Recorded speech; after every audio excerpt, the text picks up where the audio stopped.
Good evening everyone. तो पीछे वाले जो माइंड मैप था उसमें हमने कवर किया था चैप्टर 1 जिसका नाम था लिविंग बर्ड। उसमें हमने देखा था किस तरीके से जो अपनी बायोडाइवर्सिटी है उसको क्लासिफाई किया गया था और उनकी टेक्स्ट में बताई गई थी उसका पूरा स्पीसीज जीनस यानी एक तरीके से नॉमिनक्लेचर नामकरण किया गया था सभी ऑर्गेनिज्म का। सेकेंड चैप्टर का मतलब ये था बायोलॉजिकल क्लासिफिकेशन, मतलब कि साइंटिफिक के तौर पे साइंटिस्ट लोगों ने मिलकर किस तरीके से जो प्लांट्स हैं एनिमल हैं उनको क्लासिफाई किया गया है। तो normally the classification of animals या organism with the help of scientist, this is known as biological classification. तो ये एक माइंड मैप है कि जो क्लास 11 की बायोलॉजी है उसको सेकेंड चैप्टर समझने के लिए मेन टॉपिक।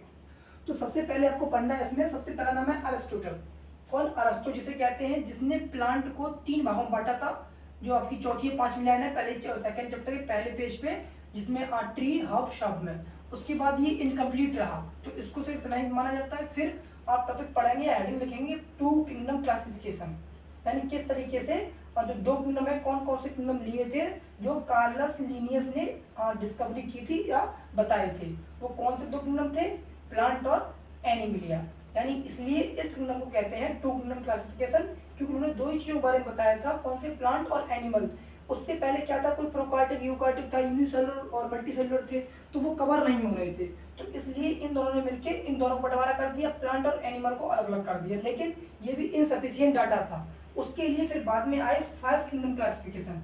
फिर सेकंड हेडिंग ये डालेंगे जिसमें ये किसने दिया था? आर.एच. व्हिटेकर ने 1969 में, जिसमें इन्होंने कुछ स्टैटिस्टिक देखे थे। वो कैरेक्टरिस्टिक क्या थे? Cell shape, cell wall, cell size, nuclear membrane और बाकी हैबिटेट। उस बेसिस पे इन्होंने मोनेरा को बांटा, प्रोटिस्टा को बांटा, फिर फंगस, फिर प्लांट, फिर एनिमलिया। तो ये पांचों चीजों को मिला के हम कहते हैं 5 किंगडम क्लासिफिकेशन। ठीक, अब इन्हीं पांचों को अलग अलग देखते हैं। तो जैसे ही आप पेज पलटोगे तीसरा चौथा उस पर आएगा किंगडम मोनेरा। तो सबसे पहले आपको पढ़ना पड़ेगा किंगडम मोनेरा क्या होता है। इसके बारे में 3-4 कैरेक्टरिस्टिक आपको याद रखने पड़ेंगे। फिर फर्दर इसको क्लासिफाई किया गया आर्ची बैक्टीरिया में और यू बैक्टीरिया में, लास्ट में माइकोप्लाज्मा में। आर्ची बैक्टीरिया वो बैक्टीरिया हैं जो हर जगह पाई जाती हैं, जो इनकम्प्लीट भी थे।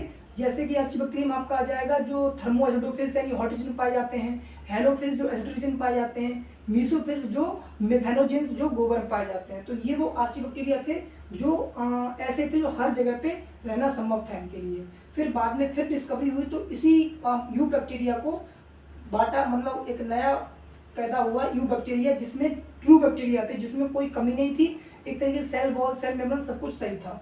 फिर लास्ट में एक एक्सेप्शन आता है माइकोप्लाज्मा, जो सबसे छोटी सेल है जिसके ऊपर सेल वॉल, सेल मेम्ब्रेन नहीं होती, इसलिए इसे जोकर ऑफ प्लांट किंगडम कहते हैं। तो मोनरा के अंदर हम इन 3 चीजों को पढ़ेंगे, इन 3 चीजों को रखेंगे और इनके बारे में स्टडी करेंगे। तो फिर देखो नोट्स बनाओगे, सबसे पहले अरिस्टोटल के बारे में, फिर 2 किंगडम ऑफ क्लासिफिकेशन के बारे में, फिर 5 किंगडम ऑफ क्लासिफिकेशन, इसकी कैरेक्टरिस्टिक और फिर ये 5 क्लासिफिकेशन। फिर मोनरा पढ़ेंगे तो मोनरा की 4 चीजें पढ़ेंगे जिसमें 3 टाइप से archaebacteria, eubacteria, mycoplasma. फिर हम आएंगे किस पे? किंगडम प्रोटिस्टा पे। पहला ये हो गया हमारा फर्स्ट किंगडम में मोनरा, दूसरा किंगडम प्रोटिस्टा। इसमें आपको क्या करना है, प्रोटिस्टा के बारे में 3-4 पॉइंट पढ़ने हैं, ठीक है, 5-4 पॉइंट बहुत हैं। फिर इसके एक एक करके क्लासिफिकेशन देखना है किस तरीके से इनको टाइप्स को रखा गया, क्या क्या इनकी कैरेक्टरिस्टिक थी।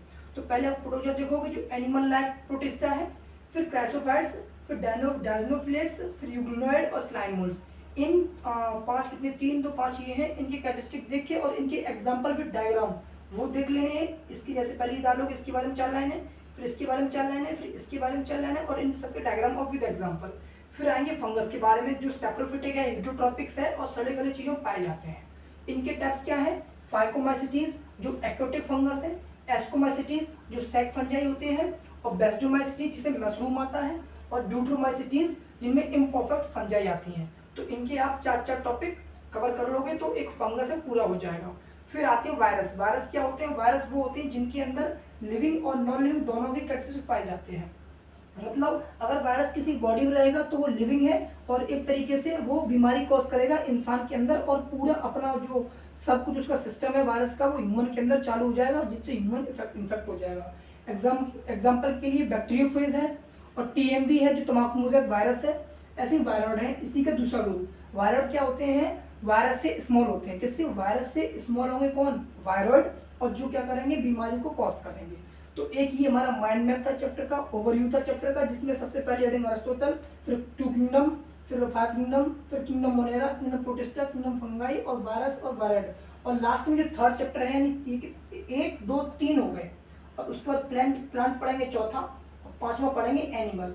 तो प्लांट पढ़ने के लिए हमारा थर्ड चैप्टर है, जो नेक्स्ट जो वीडियो बनाएंगे या माइंड में बनाएंगे उसमें कवर करेंगे। अब इसमें एक चीज बची हुई है, वो लाइकन। तो लाइकन क्या होता है? लाइकन है हमारा एल्गी और फंगस। एल्गी क्या ग्रीन होती है, फंगस कैसी ब्राउन होती है। तो एल्गी हमें क्या करती है? खाना बना के देती है, और जो फंगस है वो न्यूट्रिएंट प्रोवाइड करवाता है, जिसकी इन दोनों की हेल्प से एक लाइकन का प्रोडक्शन होता है। तो इसीलिए जो लाइकन बनता है वो एल्गी और फंगस के मिलने से बनता है, इसलिए इस प्रोसेस को सिम्बायोटिक रिलेशनशिप कहते हैं।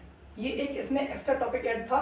तो जो बायोलॉजिकल क्लासिफिकेशन है, इसमें केवल आपको 1 2 3 4 5 और 6 और 7वां, ये से 7 टॉपिक लिख के इनके टाइप्स, इनके एग्जाम्पल, इनके डायग्राम कवर करके पूरा हो जाएगा। फिर हम लोग मिलते हैं आगे थर्ड चैप्टर की तरफ। तब तक के लिए थैंक यू क्लास।